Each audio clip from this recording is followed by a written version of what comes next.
मारो इसे और मारो इसे, ये इसी लायक है। अरे मारो यार।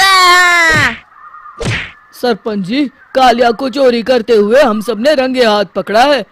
अब इसे गांव से बाहर निकाल देने में ही हम सबकी भलाई है। तो देर किस बात की है, अभी इसे धक्के मार के इस गांव के बाहर का रास्ता दिखा दो।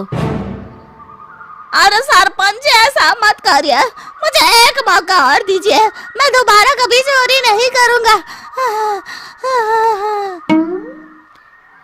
लेकिन गांव वाले उसकी एक नहीं सुनते और उसे मार मार के गांव की सीमा के बाहर निकाल देते हैं। मेरी कमर दर्द के मारे मेरी जान निकली जा रही है। कमबख्तों ने जम के धुलाई की है मेरी। अरे भगवान करे इनके गांव में भूचाल आ जाए, धरती फट जाए और सब गांव वाले उसमें समा जाए। चलते चलते कालिया जंगल में पहुंच जाता है। उसे वहां एक प्रयोगशाला दिखाई देती है। अरे इस जंगल में ये अजीब सा दिखने वाला घर किसने बनाया है, चल कर देखना पड़ेगा। कालिया प्रयोगशाला के पास चला जाता है। दो वैज्ञानिक प्रयोगशाला में बातें कर रहे होते हैं। बधाई हो डॉक्टर चमन, आखिरकार हम दोनों ने मिलकर एक ऐसी घड़ी का आविष्कार कर लिया है जिसे पहनकर कोई भी इंसान गायब हो सकता है। हाँ हाँ, तुमने बिल्कुल सही कहा डॉक्टर जर्माटो। अब कल सुबह ही हम इस जंगल से निकल जाएंगे, लेकिन उससे पहले आज रात के खाने का बंदोबस्त करते हैं। हाँ हाँ, मुझे तो बड़ी जोरों से भूख लगी है, चलो चलते हैं। दोनों वैज्ञानिक वहां से चले जाते हैं। उनके जाते ही कालिया प्रयोगशाला में दाखिल होता है। अच्छा तो ये बात है। कालिया बड़े से कांच के अंदर रखी घड़ी को बाहर निकाल लेता है और अपनी कलाई पर बांध लेता है। फिर घड़ी में लगा बटन दबा देता है। कालिया को एक जोरदार झटका लगता है। कालिया अपने आप को आईने में देखता है तो उसका पूरा शरीर पूरी तरह से गायब हो चुका होता है। अब तो जो चाहे वो कर सकता हूँ। सबसे पहले मैं उन सभी को सबक सिखाऊंगा। गांव वालों, मैं आ रहा हूँ। कालिया गांव की ओर चल पड़ता है। थोड़ी देर के बाद दोनों वैज्ञानिक वहां आते हैं। अरे ये क्या, लगता है कोई हमारी घड़ी चुरा कर ले गया है। ये देखो पैरों के निशान। अब क्या होगा, अगर वो घड़ी किसी गलत हाथों में पड़ गई तो अनर्थ हो जाएगा। तुम चिंता मत करो, हमारी घड़ी में जो बैटरी लगी है ना, वो सिर्फ 24 घंटे चलेगी। उसके बाद वो घड़ी काम करना बंद कर देगी। उधर दूसरी तरफ गांव में सरपंच अपने घर में सो रहा होता है। तभी एक आहट से उसकी नींद खुल जाती है। अरे कौन है, कौन है वहाँ? बड़े मजे से सो रहा है, आज मैं तुझे नहीं छोड़ूंगा।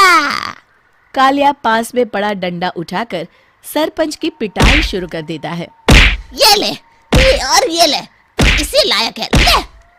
आप मर गए। अरे अरे ये क्या हो रहा है? अरे अरे कोई बचाओ मुझे, मेरे घर में भूत आ गया है। सही कहा, मैं भूत ही तो हूँ, ये ले। अरे भूत जी, मैंने आपका क्या बिगाड़ा है, मुझे छोड़ दीजिए। आपको क्या चाहिए? तेरे घर में जितना भी पैसा है ना, मुझे ला कर दे दे, तब मैं तुझे छोड़ दूंगा और यहाँ से चला जाऊंगा। सरपंच अपनी तिजोरी से पैसे निकालकर एक बड़े कपड़े में बांधकर जमीन पर रख देता है और कालिया वो सारा पैसा लेकर वहां से चला जाता है। दूसरी तरफ जमींदार गांव के चौराहे पर खड़ा कुछ लोगों से बात कर रहा होता है। इस कमीने जमींदार ने भी मुझे बहुत पीटा था, इससे भी बदला लेना तो बनता है। हाँ? जमींदार अचानक अपने आप को चांटे मारने लगता है। अरे भाई ये क्या हो रहा है? जमींदार साहब अब ठीक तो है ना?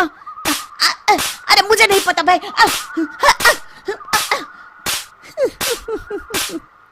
अरे मर गए रे, ये तो पक्का किसी भूत प्रेत का काम है।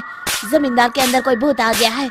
इससे पहले कि ये हमारे अंदर आ जाए, मनोहर भाई अपनी जान बचानी है तो भागो यहाँ से। ये क्या? अरे बाप रे बाप, मुझे तो भूतों से बड़ा डर लगता है। मैं तो चला यहाँ से। अगली सुबह इस घटना से पूरे गांव में दहशत फैल जाती है। सभी गांव वाले आपस में बात करने लगते हैं। अरे भाई, पता नहीं कहाँ से हमारे गांव में एक भूत आ गया है। उसने कल रात को सरपंच और जमींदार की खूब पिटाई की और उनके सारे पैसे भी लेकर चला गया। हाँ भाई हाँ, ये भूत तो मुझे बड़ा अजीब लगता है। मेरी समझ में नहीं आता कि भूत उन पैसों का करेगा क्या। अरे तेल में पकोड़े बना के तलेगा बेवकूफ। इस बात की चिंता करके कहीं वो भूत हमारे घर में ना आ जाए। तुम बिल्कुल सही कह रहे हो आर्या, मैं भी इसी बात से घबरा रहा हूँ।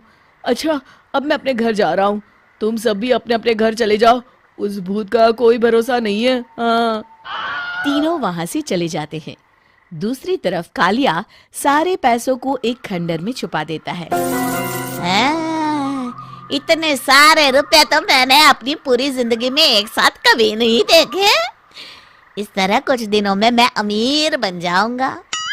आज मैं उस मोटे बब्बन को अपना शिकार बनाऊंगा। सुना है दहेज में बहुत सारे पैसे और गहने मिले हैं उसे। रात होते ही कालिया बब्बन के घर में घुस जाता है। हाँ, मिल गई तिजोरी। अब जल्दी से इसे खोलकर सारे पैसे निकाल लेता हूँ। अरे खुल जा खुल जा। खुल गई। कालिया पैसे थैले में भर ही रहा था कि तभी बब्बन उसके बगल में आकर खड़ा हो जाता है। भाई क्या कर रहा है? हाँ? अरे हट। अरे तेरी इतनी हिम्मत, मैं तेरे सामने खड़ा हूँ और तू फिर भी मेरी तिजोरी से पैसे चुरा रहा है। अरे मैं तो गायब हूँ, तू मुझे कैसे देख रहा है? कालिया अपनी घड़ी को देखता है। अरे इसे क्या हो गया है? हाय, लगता है बैटरी खत्म हो गई। अच्छा, तो आज मैं तेरी बैटरी अच्छे से चार्ज कर देता हूँ। अरे भाग्यवान, जरा मेरा डंडा तो लाना। ये मोटा मुझे नहीं छोड़ेगा। अरे भागो। कालिया भागकर घर के बाहर जाता है। बाहर सभी गांव वाले हाथ में डंडा लिए खड़े होते हैं। अच्छा, तो तू वो भूत है? मुझे माफ कर दीजिए सरपंच जी, मैं आपके और जमींदार जी के सारे पैसे लौटा दूंगा और आज ही हमेशा के लिए ये गांव छोड़कर चला जाऊंगा। शिक्षा: बुराई ज्यादा दिन की मेहमान नहीं होती, एक दिन उसका अंत हो ही जाता है।